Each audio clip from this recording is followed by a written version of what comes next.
Olá pessoal, tudo bem? Meu nome é Rodrigo Lima, começando mais um episódio aqui do podcast Diário do Rodrigo Lima. Você pode acompanhar essa entrevista também nas nossas redes sociais, no portal de notícias diariodorodrigolima.com.br, no nosso Instagram, Facebook e no Twitter também. Lembrando que nós vamos ter depois da entrevista aqui os cortes, temos um canal de cortes também no YouTube e replicando também nas nossas redes sociais, os Reels, enfim.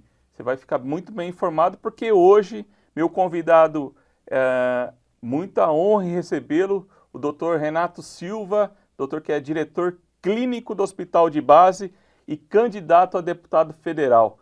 Doutor, o senhor está começando aqui o podcast até de máscara, por quê? Ô, Rodrigo, prazer enorme estar aqui com você. Eu estou de máscara porque a pandemia, graças a Deus, está acabando, nossa geração não viveu isso, mas ainda não. Então, sempre que possível, usar máscara ainda é uma proteção para nós e para os outros. Eu acho que nós vamos continuar utilizando a máscara. Isso vai ser parte até de uma nova cultura, doutor? Eu acho que é provável, não é? Nós vamos nos habituar a usar máscara. A máscara, já existe povos, né, que já são habituados a usar máscara. Eu acho que é uma proteção que veio para ficar. Não é? É claro que isso traz algumas implicações, um novo hábito, uma nova cultura, mas é um fator protetor e não custa nada se proteger, né, Rodrigo? Doutor, pergunto para o senhor, por que o senhor, como diretor do Hospital de Base, cirurgião-chefe aí da unidade de transplante de fígado do hospital, decidiu ingressar na política? Ô, Rodrigo, a política faz parte de nossa vida desde quando a gente nasce, não é? Então, Polis vem de cidade, nasceu em cidade e faz política. Mas a política, desde quando eu comecei, eu fui orador de minha turma, não é? Que hoje não tem significado. No passado você tinha uma disputa para ser orador, tinha a votação. Primeira cidade que eu comecei minha vida, em Ubaíra, Bahia, houve um movimento e todas as forças políticas se uniram para eu ser candidato único a prefeito. Eu abri mão, não é? Porque eu tinha em minha cabeça que eu tinha que estudar, eu tinha que ser professor universitário, tinha que estudar na Inglaterra, então minha vida estava traçada assim. E eu lembro que teve um episódio muito interessante. Nessa época, quando houve esse convite para nós entrarmos na política, em Ubaíra, eu já tinha feito o concurso para fazer minha pós-graduação na Unicamp, e na cidade ninguém sabia. Então, quando houve uma reunião com todas as lideranças que falaram que eu seria candidato único, eu disse, não, eu estou indo embora fazer minha pós-graduação. Foi um choque muito grande. Nós tínhamos aproximadamente 4 anos na cidade, pegamos um hospital fechado, abrimos esse hospital, deixamos o hospital funcionando, um impacto na região muito grande e todo mundo esperava que eu fosse exercer um cargo político. Porque a política tem um momento na vida que é a política que decide tua vida, a minha, de quem está nos assistindo agora. E tem hora que você é chamado, não é? Se você imaginar que eu não sou velho, não é? Eu sou idoso, mas não sou velho. Talvez fosse mais cômodo eu ficar no meu conforto. Eu sou um professor estabelecido, eu criei um grupo de transplante junto com a doutora Rita, minha mulher. Foi o 3º grupo de transplante do estado de São Paulo. A gente era da Unicamp, viemos para aqui, para isso, criamos um grupo multidisciplinar, onde nós publicamos muitos artigos internacionais. A carreira médica está sólida, mas essa irracionalidade talvez seja um chamado divino, né, que te empurra para você enfrentar uma campanha que não é fácil. Você sabe muito bem que na hora que você se põe candidato, tua história está em jogo, tua vida está em jogo, mas nós estamos nessa luta aí. O senhor é candidato, inclusive, pelo Patriota, né, doutor? Um partido que é emblemático até no nome, né? O Patriota, ele tem... na hora que essa coisa começou a despertar em mim novamente, não é? Eu comecei a olhar partidos, pensar, e o Patriota, o nome, ele tem uma ligação com Rio Preto muito grande, o presidente nacional é daqui de Rio Preto, ao Vasco Resende. É um partido que, tudo que eu conversei com eles, ficou acordado que o partido ajudaria na campanha, não é? Então, eu acho que essas coisas foram se afunilando para a gente colocar o nosso nome à disposição de Rio Preto, da região, né? Mais uma opção aí que as pessoas vão ver a nossa história e, quem sabe, doar um voto, né? Que eu acho que é fundamental para nós trabalharmos, representar Rio Preto e a região em Brasília. Doutor, nós tivemos a nossa representação em Brasília, na Câmara Federal e na Assembleia, dizimadas aí pela onda 17 em 2018, né? Qual que é a importância da gente eleger um representante de Rio Preto para a Câmara Federal? Rodrigo, eu acho o seguinte, primeiro, que o político é empregado do povo, a gente precisa inverter isso. E o povo tem que saber onde teu funcionário mora. Então, eu sou a favor do voto distrital, não é? Que você eleja pessoas que estão no teu entorno, que tu encontre.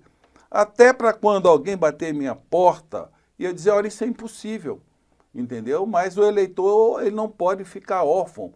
Você vota em um representante e depois você não encontra. Tanto é que eu espero que Rio Preto e região nos eleja. E eu vou dizer a você uma coisa, Rodrigo, eu vou ter um escritório de representação na Zona Norte.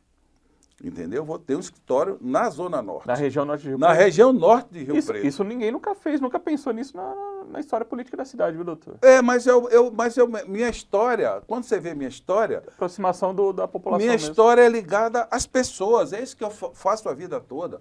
A vida toda foi atendendo pessoas, não é? O médico, as pessoas da área de saúde, você está sempre discutindo, olho no olho com as pessoas, entendeu? Então, eu acho que depois que você está eleito, vem a dificuldade para você encontrar o teu representante. Eu vou fazer o que a gente faz com o atendimento do SUS, o povo vai nos encontrar. Nós vamos ter um escritório de representação onde a população não precisa se deslocar.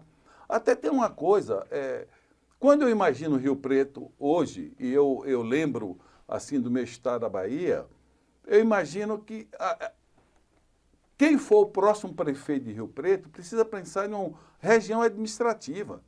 Precisa colocar aqui no meio do caminho uma organização administrativa que o cidadão, quando ele procurar uma secretaria, a outra está ali do lado. Está tudo perto. Nós precisamos pensar em facilitar as vidas da pessoa. Então, nós vamos ter um escritório lá, né, para facilitar a porta aberta, que as pessoas nos procurem, vamos dialogar com as pessoas.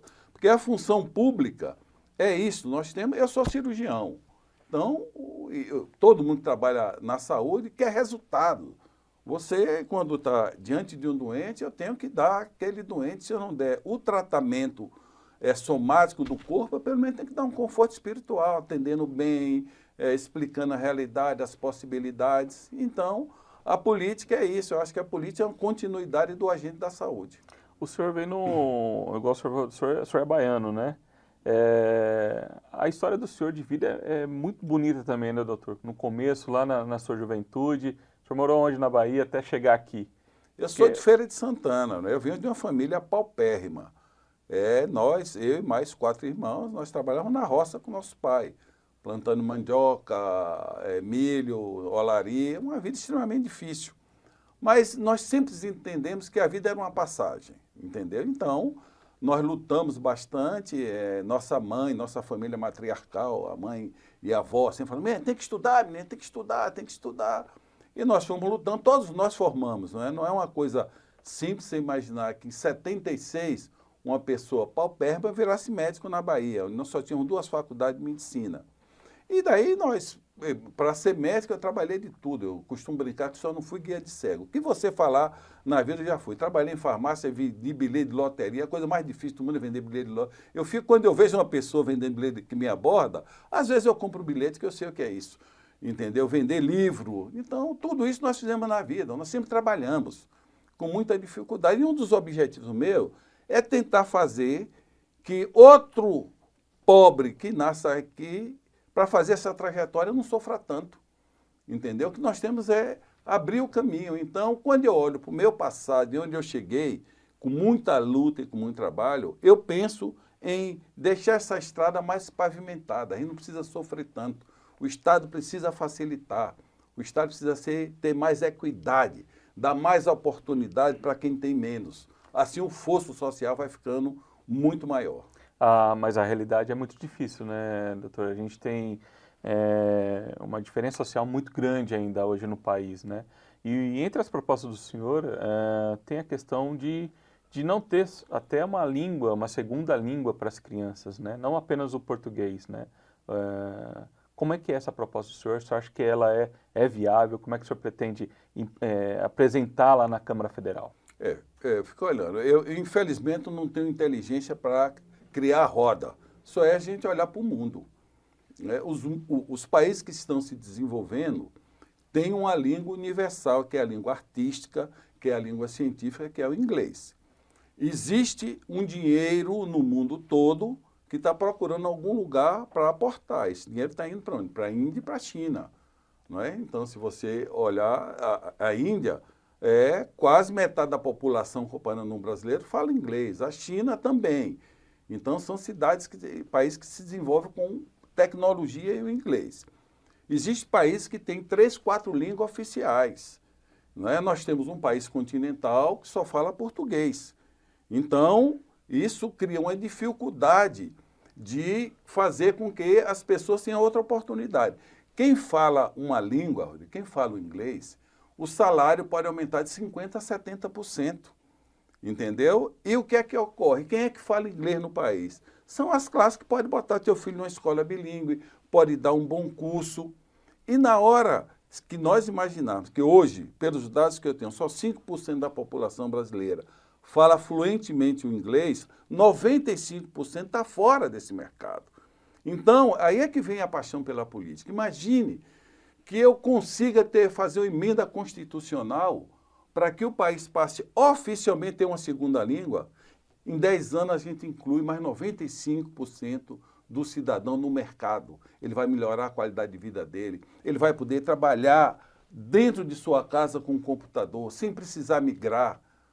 Uma senhora que está fazendo um crochê aqui, ela pode anunciar e vender para o outro lado do mundo. Em 10 anos, nós vamos mudar o país. Porque quem está nascendo agora, em 10 anos, vai estar falando fluente. Você sabe que a criança, ela aprende muito fácil. Eu morei 3 anos na Inglaterra, não tenho inglês fluente. A fluência é diferente de você falar e você sobreviver. Os nossos filhos, com 6 meses, estavam sendo ator principal de uma ópera. Eu convivi com crianças na Europa que chegava uma pessoa, ela falava alemão, falava francês, falava inglês, entendeu? A criança é muito mais fácil. Claro que depende de habilidades. Tem pessoas que nunca foram em escola nenhuma e falam vários idiomas. Né? São pessoas que têm esta habilidade, mas nem todo mundo tem isso. Então, nós precisamos dar isso. Então, esse é um desafio meu, fazer uma emenda constitucional para fazer oficialmente. Agora, eu preciso explicar o que é. Não é oficialmente, é o seguinte, o Estado, tudo que o Estado brasileiro produzir de papel, de instrução, ele vai ter que produzir em inglês e português. Isso é que é acrescentar oficialmente uma língua. Isso, naturalmente, as pessoas vão aprendendo, entendeu? Claro que vai ter uma discussão, nós vamos ter que discutir com a academia, quem realmente estuda a língua, que eu não sou entendedor de língua. Eu olho para o meu passado e olho o mundo e entendo. Né? Quem lê Thomas Friedman, lê Mundo Plano, vai perceber que é um choque enorme, porque você vê alguns países que estão se desenvolvendo. A terceirização está correndo no mundo. Então, quando eu digo, nós temos uma língua fantástica que é o português, nós somos um país multilinguismo, porque nós falamos português, temos as nossas línguas indígenas, não é? Mas nós não nos comunicamos com o resto do mundo. Então, se minha vida eu conseguir isso, eu tenho certeza que eu cumpri uma missão, porque nós vamos dar oportunidade à maioria do povo brasileiro que não tem. Doutor, essa questão, essa proposta, tem que ter vontade política, né? E ter coragem de apresentar uma proposta dessa dentro de um sistema educacional que a gente tem. E eu acho que isso começa a fazer a diferença, né, doutor? Ter parlamentares que têm essa consciência, né? Não pensar em si, igual um novo discurso de pensar no coletivo de uma maneira, né, geral. Que a proposta do senhor não é só para para as crianças do estado de São Paulo, mas é para o Brasil todo, É para o né? país, não. Para o rincão todo, né? Para todos os rincões, né? Olha, imagina o seguinte, ó, se nós... eu vou voltar aqui a São Paulo. Eu tive agora recentemente em Fernandópolis e fui discutir com um colega médico, me apresentar como candidato e dizer a ele o que é que eu penso. Aí começamos a discutir língua. Eu conheço ele há mais de 20 anos, né? Dr. Betiol. E começamos a discutir. Aí quando eu falei com ele do meu propósito, ele começa a falar comigo no inglês fluente. Aí ele também fala alemão, ele fala francês e pegou um livro que ele está estudando italiano. Então, todo lugar tem essas pessoas talentosas que podem contribuir. Você sabe que existe um paradoxo, que eu vou chamar agora de paradoxo do inglês brasileiro. É o país que tem escola de inglês no mundo. Se você olhar numericamente, pelo que eu tenho lido, é o país que mais tem escola de inglês no mundo. Né? E nós não temos afluência. O que é que está ocorrendo? Então nós temos que pegar essas escolas, discutir com essas pessoas, discutir com os pedagogos, como é que nós vamos fazer isso, fazer com que essas escolas trabalhem em função do povo. Eu tenho certeza de que nós vamos mudar a história do país. E essa vai ser minha função lá. Eu sou um homem da saúde, claro que eu vou lutar pela saúde, eu vivo saúde. Desde garoto, quando eu trabalhei em farmácia, fazia mercúrio cromo. Agora, além da saúde, que é o meu foco de trabalho, eu percebo que com essa emenda constitucional, eu vou abrir um caminho maior para você. Se você ganha um salário mínimo hoje, falando inglês, no mínimo o teu salário vai ser o dobro. E as oportunidades que aparecem, o mundo se abre. Você é de frente para o computador e com o inglês na mão, aí é como diz Thomas Friedman, o mundo é plano, você vai para qualquer lugar.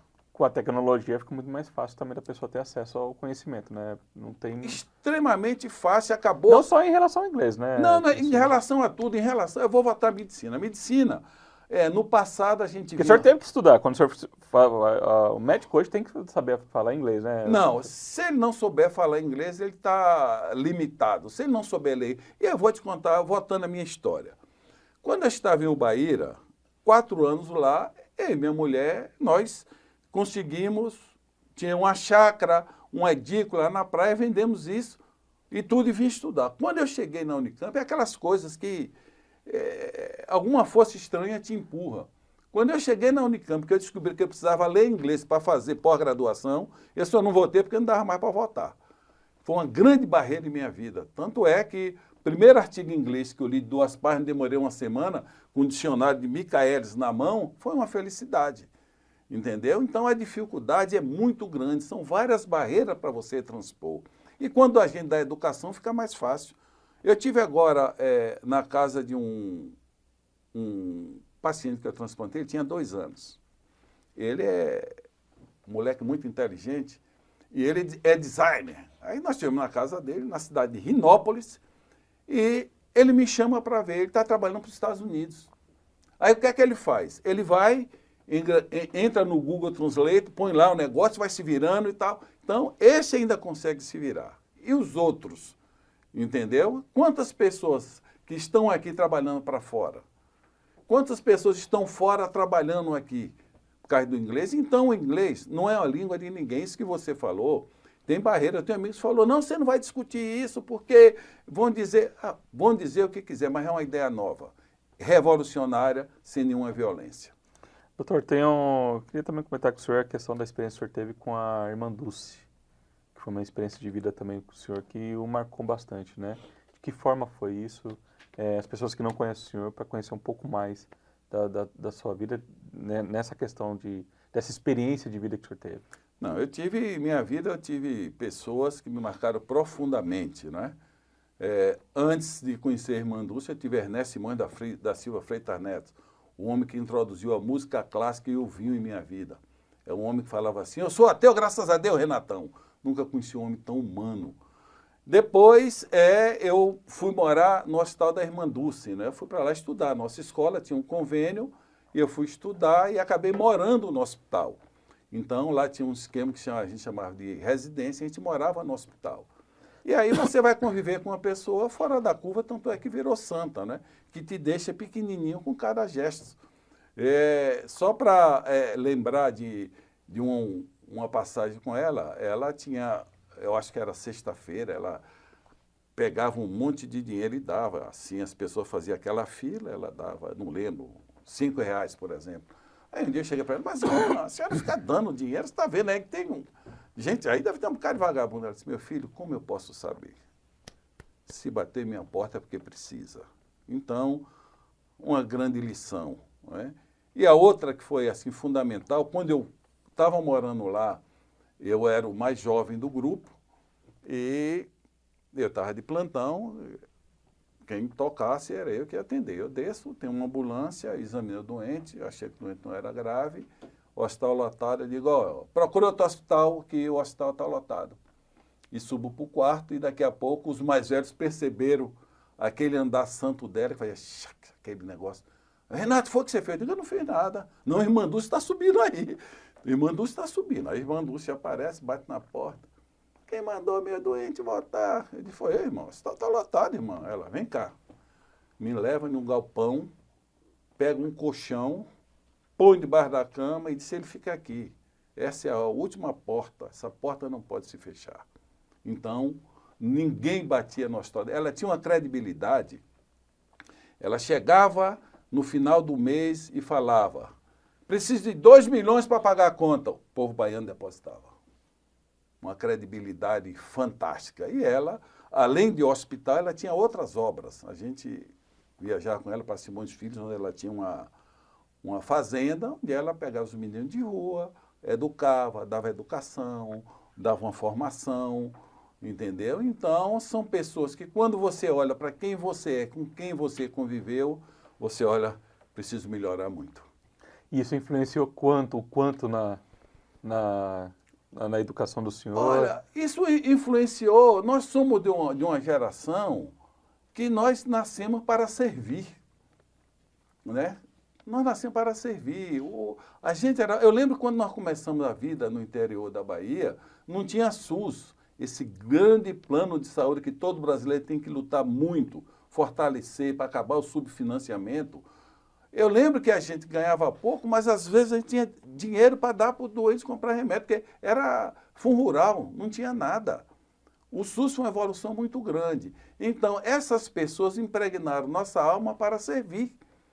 Eu venho com isso da minha família, que sempre foi assim, entendeu? E essa geração, a geração que nós formamos era para servir, entendeu? Nós não temos, até hoje eu faço uma crítica, por exemplo, as faculdades de medicina, está melhorando agora, todas as faculdades, não dá noção de economia, entendeu? Nós não pensávamos em fazer outra coisa que não fosse servir. E quando você encontra pessoas como essa, que até para comer, a irmã Dulce, para comer era um sacrifício, ela não comia, não é? Para se alimentar. E nesse hospital conheci pessoas como André Luiz Peixinho e a irmã de Peixinho, a Leonora, que ela ia comer, ela pedia perdão a Deus por estar comendo.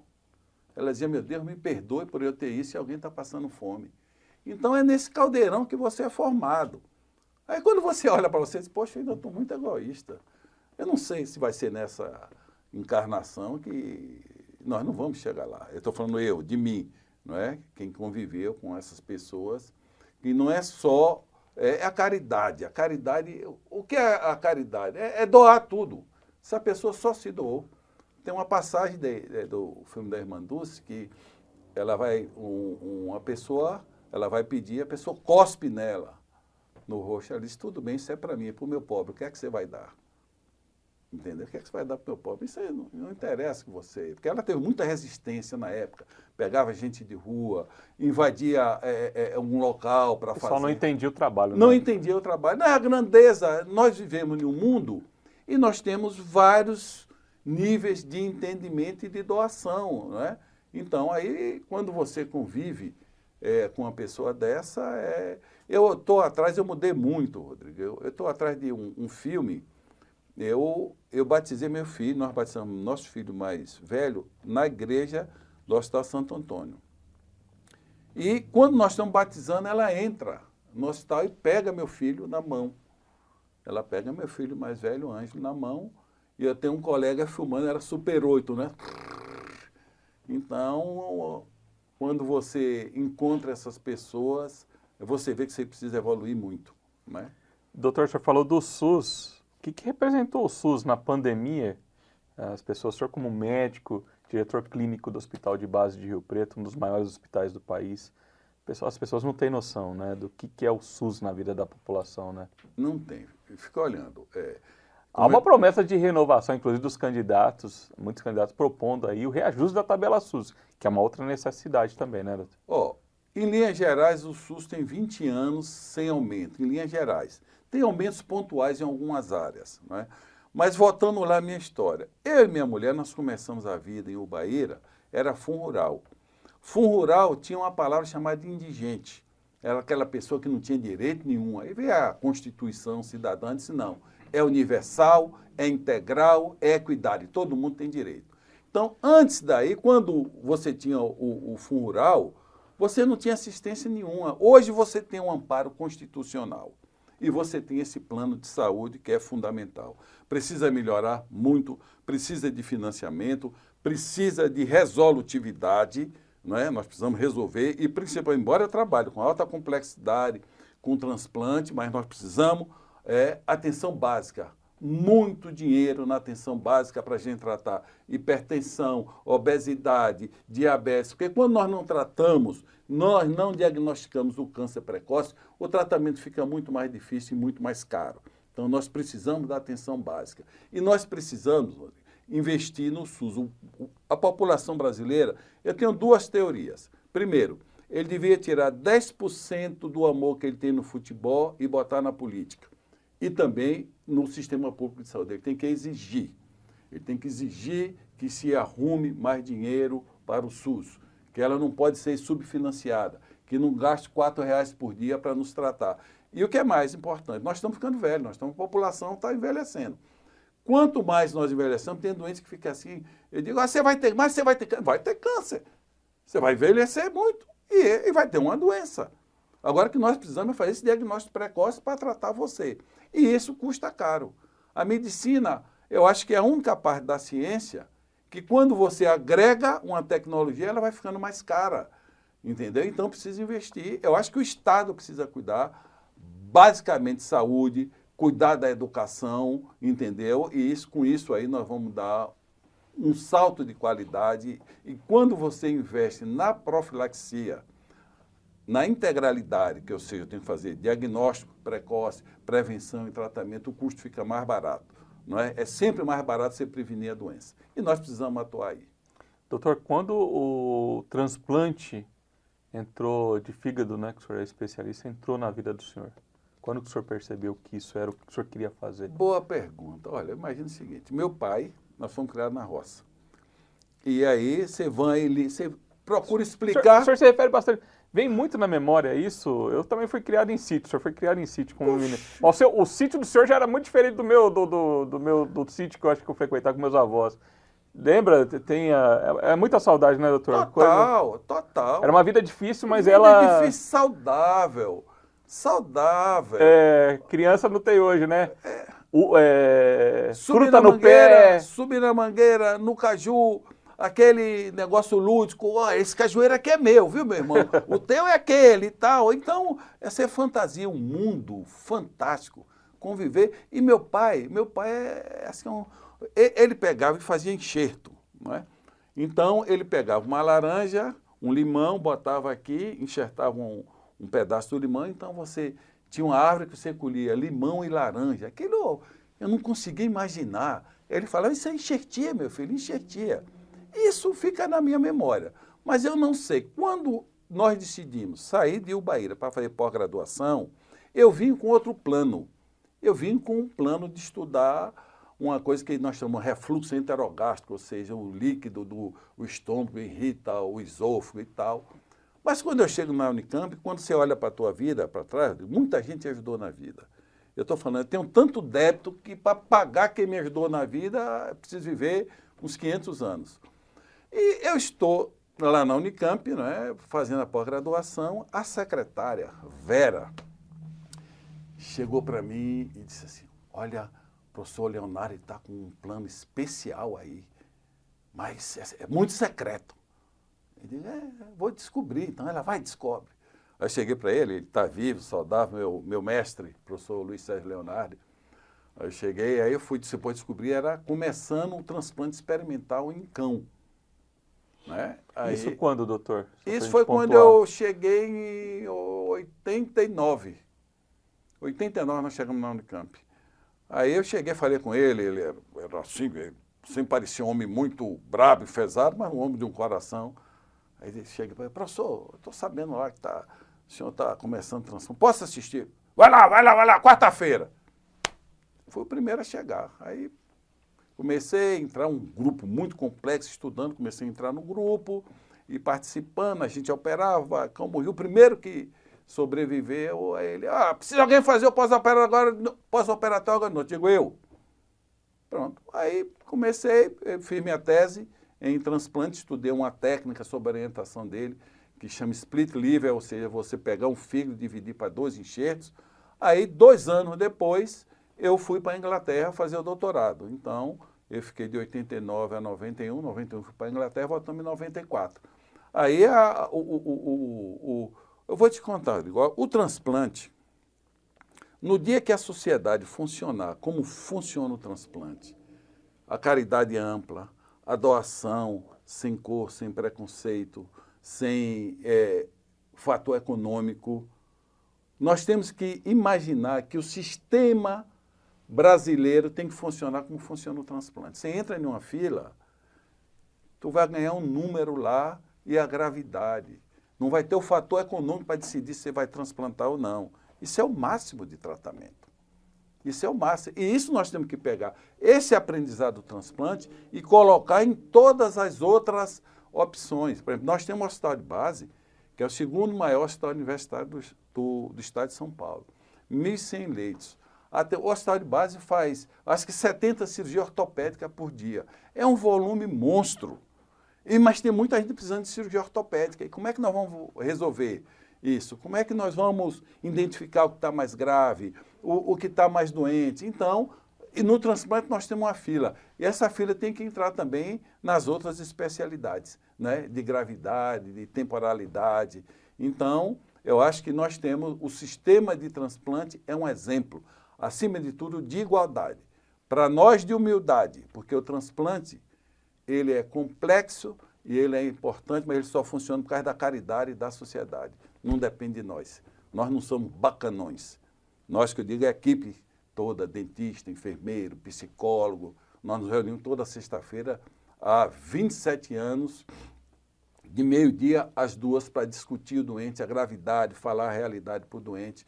Né? Mas nós só vamos funcionar, por exemplo, hoje mesmo, nós tivemos, a equipe foi buscar um fígado, analisa o fígado, biopsia, vê que o fígado não é bom, não teve transplante. Então, todo dia é essa tensão, mas é a caridade que faz com que o sistema de transplante funcione. Doutor, o quanto que a gente poderia ter de doadores de fígados, por exemplo, e a gente não tem, que a gente perde? E quanto que o senhor quantas operações, quantos transplantes o senhor já fez na carreira? Olha, essa pergunta é interessante. Nós estamos completando agora 900, próximo de 900, número exato, mas estamos bem próximo. Eu fiz, meu mestrado foi para tentar aumentar o número de transplantes. Essa técnica que a gente pega um fígado, corta o fígado para fazer 2 enxertos. Esse foi meu mestrado. Meu doutorado na Inglaterra foi só para estudar a qualidade de um órgão a ser transplantado. Tá? Então, essa pergunta é interessante, porque quando nós retiramos um órgão, nós colocamos esse órgão com uma solução, colocamos no gelo e alguns desses órgãos não irão funcionar. 5% não irá funcionar. Isso é muito grave. Porque o doente do rim, se o rim não funciona, ele volta para a diálise. Então, teoricamente, ele não morre. O doente de fígado, de coração, de pulmão, se o órgão não funcionar, ele vai morrer. E a lei brasileira garante, se esse órgão não funcionar, o primeiro órgão que aparecer é dessa pessoa. Mas será que vai aparecer? Vai aparecer no tempo certo? Então, essa pergunta sua é o seguinte: nós, por dúvida, por exemplo, esse caso de hoje mesmo, quando nós biopsiamos esse fígado, ele tinha 60% de gordura no fígado, embora não aparecesse muito. Quando nós biopsiamos, nós analisamos, eu sei que quase 100% desse órgão não vai funcionar. Mas hoje eu tenho uma tecnologia para recuperar esse órgão, que chama máquina de perfusão. Há 2 anos antes da pandemia, eu e minha mulher, nós fomos a Heidelberg, na Alemanha, e fomos a Groningen, na Holanda, só para ver como funciona isso, que nós chamamos Centro de Recuperação de Órgãos. Então, nós vamos pegar esse órgão, eu coloco ele em uma máquina, melhoro ele e transplanto ele. Então, esse Centro de Recuperação de Órgãos, só de fígado no estado de São Paulo, nós vamos aumentar, dobrar o número de transplantes. Mais de 1.000 órgãos nós vamos utilizar com essa máquina. Que tecnologia tem essa máquina? Porque recuperar um órgão, doutor, isso não é uma coisa... A gente que não é da área, é uma coisa fantástica, inimaginável, né? Inimaginável. O que faz essa... Se você imagina... Tecnologia para a vida, né? Mas tudo... Para que serve a pesquisa? Isso foi pensado há 100 anos atrás. Isso foi pensado há 100 anos atrás. Entendeu? Tudo começa... Você observava, por exemplo, que na guerra, aquela pessoa que ficava mais tempo ali no frio, morria menos, que o frio preservava órgão, e tudo aí vai. E aí um pesquisador francês desenvolveu uma máquina, ele foi o primeiro a pensar nisso para preservar rim. Então, é uma coisa que não é... A ciência não foi agora. Isso vem estudos de muitos anos. Então, o que é que essa máquina faz? A gente pega essa máquina, coloca o fígado, aí já tem vários níveis.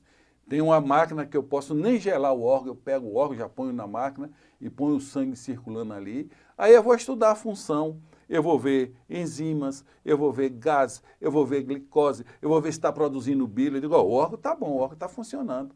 Então, isso hoje nós podemos fazer em 6 horas ou em 12 horas, e já tem país que faz isso em 24 horas.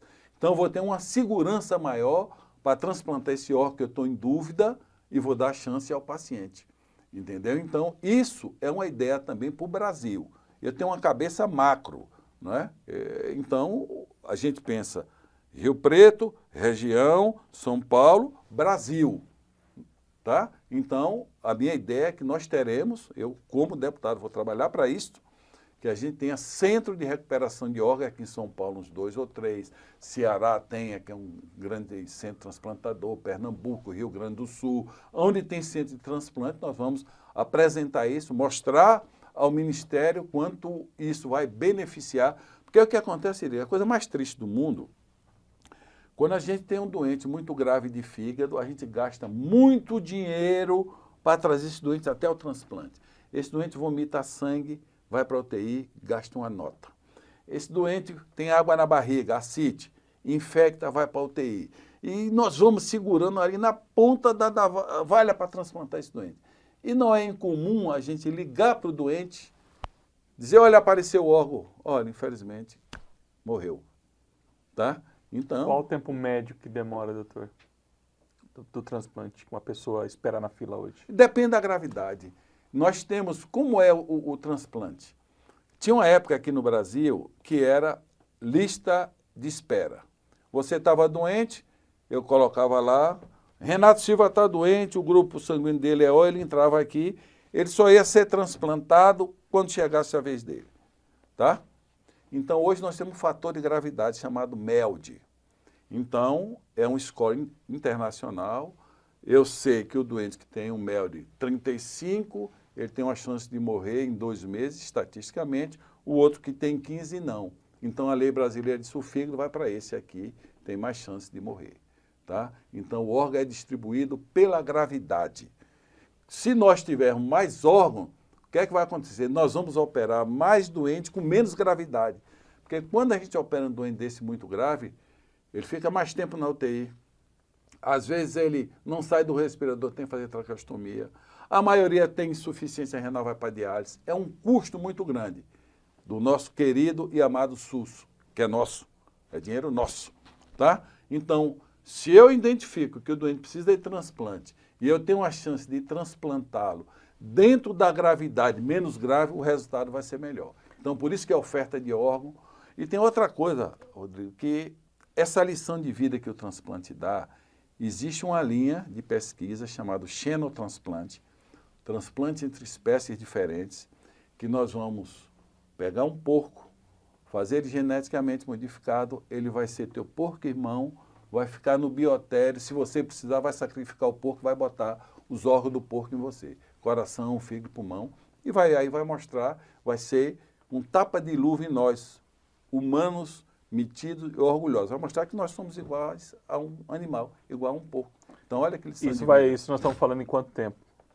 Olha, eu vou dizer a você que existe uma frustração já.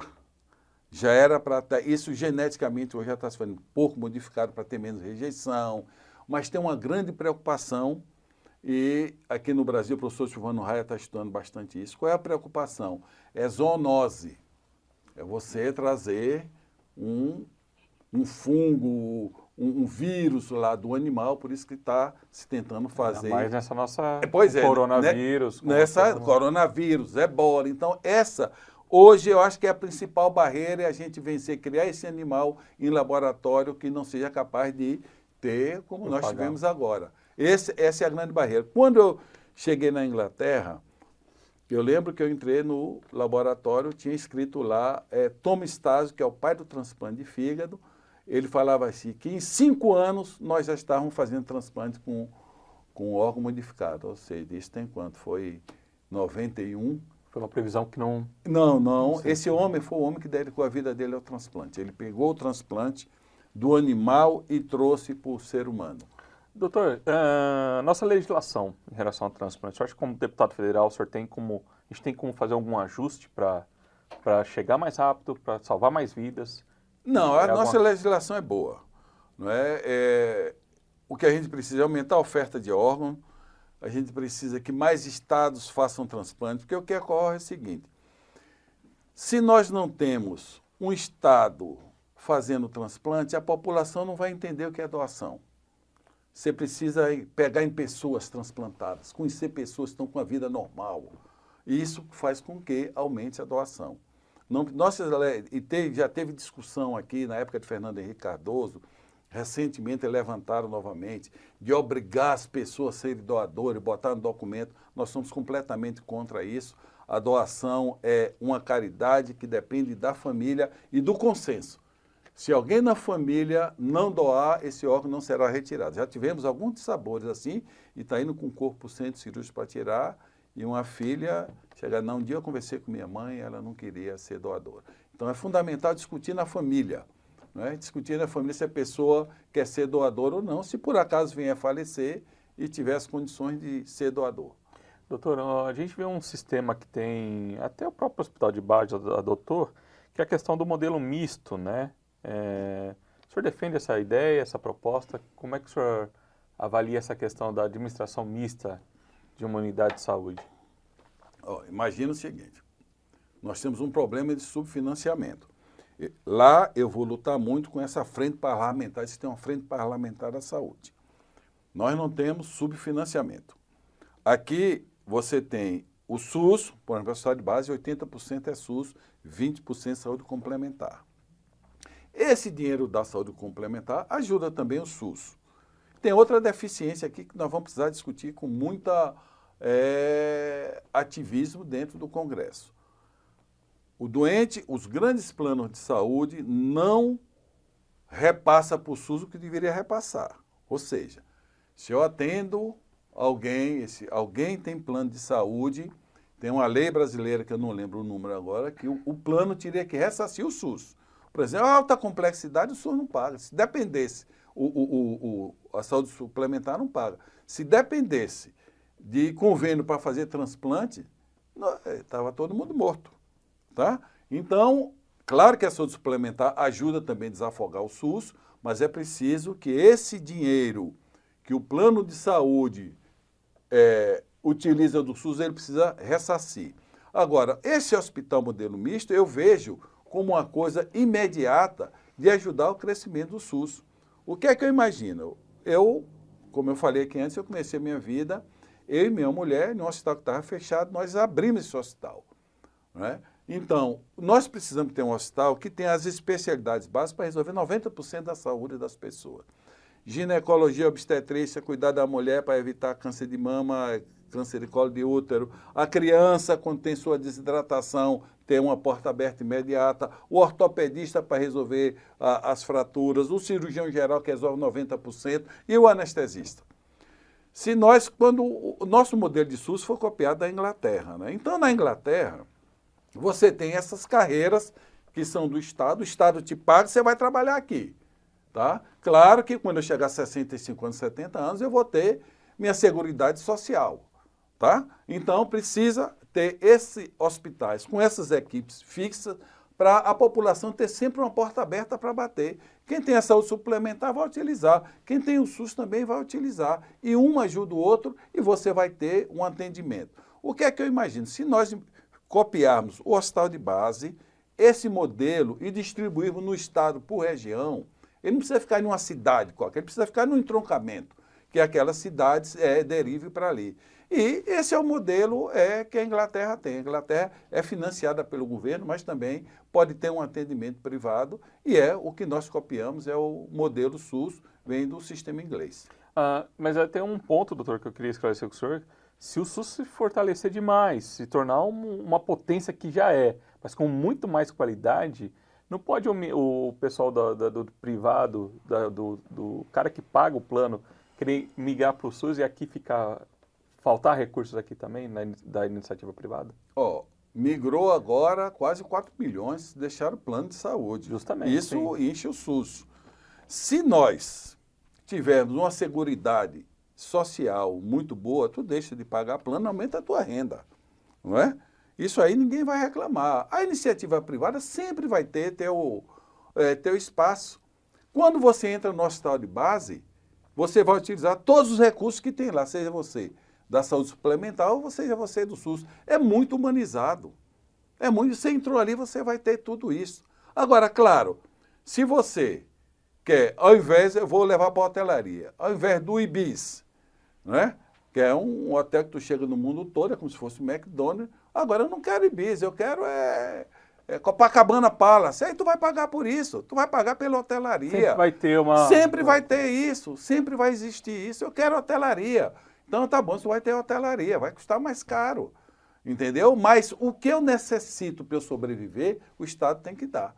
E a iniciativa privada cooperar com o que ela quiser, mas ela precisa também ressarcir o SUS do atendimento, porque todo mundo sabe, a universalidade do SUS. Se você estiver passando em um hospital, pode ser o hospital mais caro do nosso país, se você tiver alguma coisa lá, você pode entrar nesse hospital, que é lei ele te atender. Ele pode cobrar depois do SUS, mas a universalidade, entendeu? Então, nós temos a integralidade que o SUS, ele tem que dar a prevenção, o tratamento e a recuperação, e nós temos a equidade. Eu gosto muito dessa palavra, ela não é igualdade, não é? Em toda coisa social nós temos. A igualdade é quando você dá a mesma coisa para todo mundo, mas não é assim, tem gente que precisa de mais, entendeu? E o SUS é isso. Doutor, nós temos uma reclamação muito grande, até do próprio direção do hospital de base, em relação a municípios, até aqui da região, que tem possibilidade de ter santas casas nas cidades, né? Mas também não possui uma estrutura mínima para atender a população. O senhor, como parlamentar em Brasília, como é que resolveria esse problema? Tem como resolver isso? Eu acho que tem. Primeiro vontade política, eu gosto do parlamento por isso, conversar, discutir. O que é que nós temos na região? Isso algumas Santa Casas fecharam por má administração, outras estão bem. É muito cômodo também você ter ambulância e transferir o doente. Então, e as Santas Casas são importantes, respondem por mais de 50% do atendimento. Então, cada cidade, aí que vem a ideia do modelo misto, então vamos supor, cidades A, B e C, se ela não pode manter a Santa Casa, ela vai criar aqui no centro esse hospital. Cada cidade vai dar recursos, não é, para atender, não o básico. O básico você tem que fazer lá na tua unidade básica de saúde e tal. Mas eu preciso de um hospital, ele vem para cá. E cada município desse vai ter que fazer um consórcio para manter esse hospital. Não dá para ficar, cidades, eu tenho andado aqui, onde as mulheres não têm o seu parto em sua cidade. Ela tem que migrar. Nós estamos no estado de São Paulo. estado de São Paulo é esse estado que absorve o Brasil todo, é esse pulmão do Brasil, né? Mas nós não podemos ter cidades que não tenha médico. Nós não podemos ter cidade que a Santa Casa fechou, entendeu? Onde tem má gestão, tira-se a gestão, a má gestão. Mas ela tem que funcionar e tem que ter financiamento, né? Tem estudo da Organização Mundial de Saúde que mostra que de 20% a 40% do dinheiro nosso, que é pouco, ainda é mais gerido. Isso não pode continuar assim. A população ela tem que participar.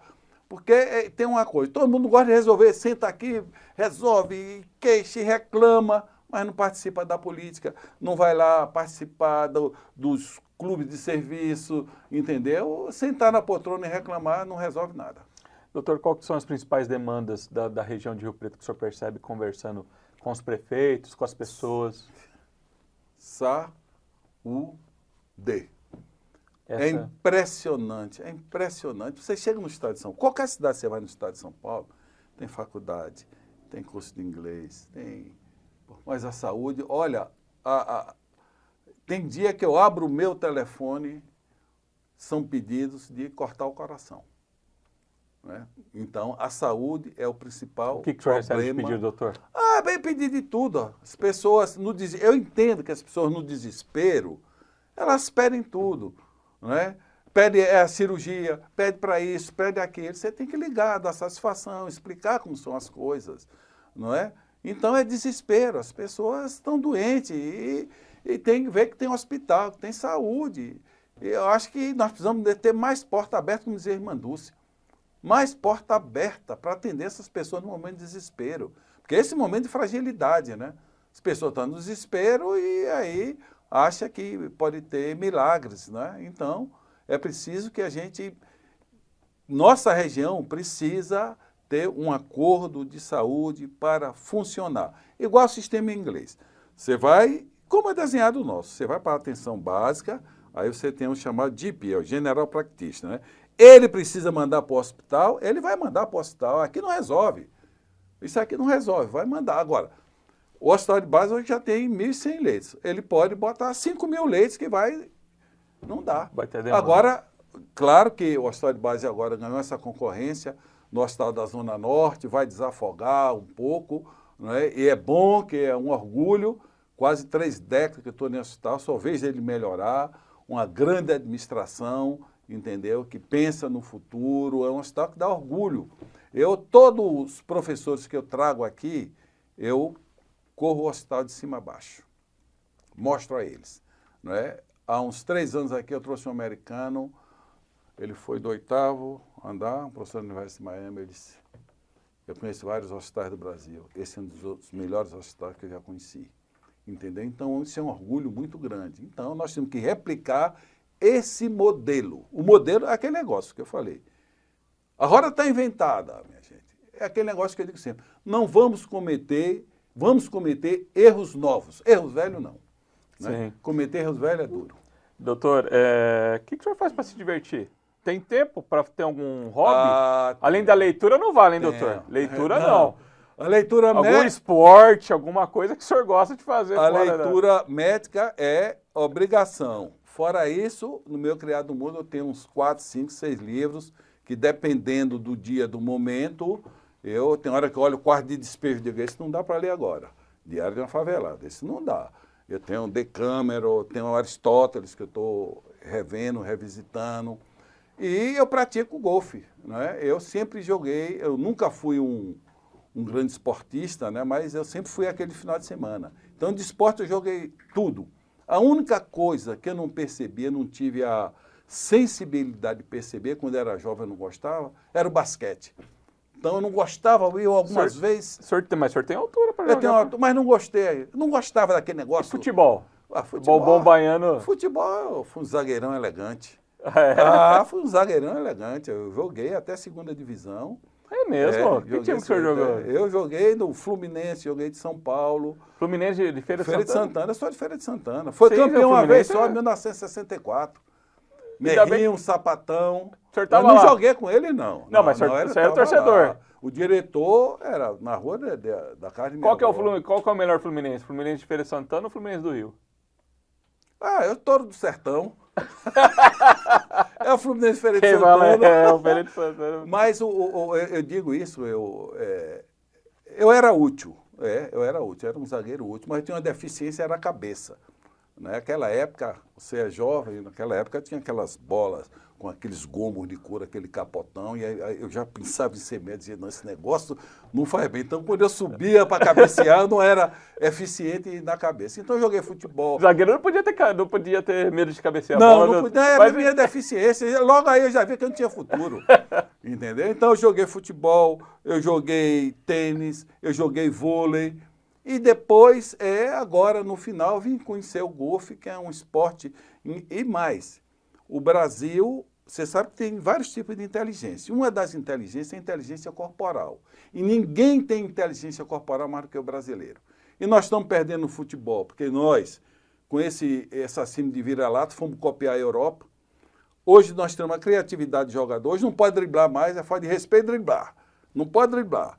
O técnico tem um poder absoluto, tirou a inteligência corporal, por isso nós sambamos, por isso nós somos bons de esporte, entendeu? Então eu acho que nós perdemos muito do futebol, porque tirou um pouco da espontaneidade. Lembra de Garrincha? Que ele chamava era Mané, né? Ele corria, largava a bola lá e o Mané atrás dele, ele voltava. Então nós perdemos um pouco disto, né? Mas o esporte é fundamental. Voltando ao golfe, você vai em Buenos Aires, tem campo público de golfe. No dia que nós dermos mais oportunidade a essas genialidades que nós temos nesse país, que esse povo é inteligente, vai numa praia, fica olhando aqueles meninos jogar futebol na areia. Como é que consegue jogar aquele negócio pesado, duro? Então, nós precisamos aqui ter campo de golfe. E eu gosto de falar do golfe, uma coisa que a população não sabe. Toda segunda-feira, esse campo de golfe aqui, ele é fechado para os funcionários. Toda segunda-feira, aquele campo é dos funcionários. Aqui em Rio Preto? Aqui em Rio Preto. No condomínio? No condomínio. No Quinta do Golfe? No Quinta do Golfe. Toda segunda-feira. Com certeza, daqui um dia nós vamos ter um Tiger Woods. Porque tem muita gente lá com muita habilidade. E aquilo eu não sei se você jogou bolinha de gude. Claro, doutor. O golfe é a bolinha de gude do adulto. Você tem que botar aquela bolinha lá no buraco, aquele desafio, só que nós vamos com taco. Mas quando erra, o senhor fica nervoso? Não, não pode, hein, doutor? Ah, não, fica. Mas o golfe... Quanto mais pertinho, parece que é mais difícil, né? Pois é, o golfe tem uma coisa, é um esporte diferente. O tênis você tem um contragolpe. Você tem, todo o esporte de rede, você tem um contragolpe. O golfe não, é você, ninguém se mexe na hora que você vai bater a bola, não pode tocar celular, é você, o tempo e o vento. Não tem com quem você reclamar. Entendeu? Ele é muito desafiante. Não, bacana. Doutor, para a gente finalizar, queria saber qual é o lugar preferido do senhor em Rio Preto, onde que o senhor vai, o que o senhor gosta de fazer aqui na cidade? Olha... Onde as pessoas encontram o senhor? Olha, eu tenho uma vida, minha vida é muito simples, muito regular. Entendeu? É regular demais. Todo sábado à tarde nós vamos no Clube dos Médicos, tem uma mesa que nós sentamos lá desde quando eu cheguei. Amigos? Amigos, lá não tem só médico, entendeu? E nós temos uma mesa onde nós ficamos lá conversando, tomando alguma coisa. Política? Política, futebol. Lá tem uma turma que eu não entendo de futebol, mas tem uma turma lá que é demais. Maia, Horácio, Cartapati, conversa, ele sabe tudo, escala time até que não existe, entendeu? Sabe tudo de futebol. Adoro entrar no hospital de base, para mim, oxigenar meu pulmão, adoro ir para o hospital, tanto é que hoje eu não faço mais, mas eu ia para o hospital todo domingo, né? Você também precisa desligando um pouco. Adoro ficar em casa e vou em tudo quanto é lugar. Hoje eu danço pouco, mas já dancei em tudo quanto é lugar aqui, minha mãe. Nós adoramos dançar. Já correu atrás de trilho elétrico ou não, doutor? Opa, carnaval? Adoro. Adoro. O ano que vem, com fé em Deus, estarei lá. Na Bahia ou no Oba Festival em Rio Preto? Não, eu nunca fui no Oba. Veio para Rio Preto agora, né? O senhor sabe, eu sei, vem de Votuporanga para cá. Não, eu estou falando, eu já saí no Filho de Gandhi. Entendeu? Tradição, né? Tradição, né, doutor? Tradição. Eu saí no Filho de Gandhi, eu gosto daquela mistura de sons da Bahia, não é? E a alegria, não é? Você precisa... Aristóteles ele tem uma coisa importante, ele disse que na vida você só tem um objetivo, esse é o objetivo da vida, ser feliz.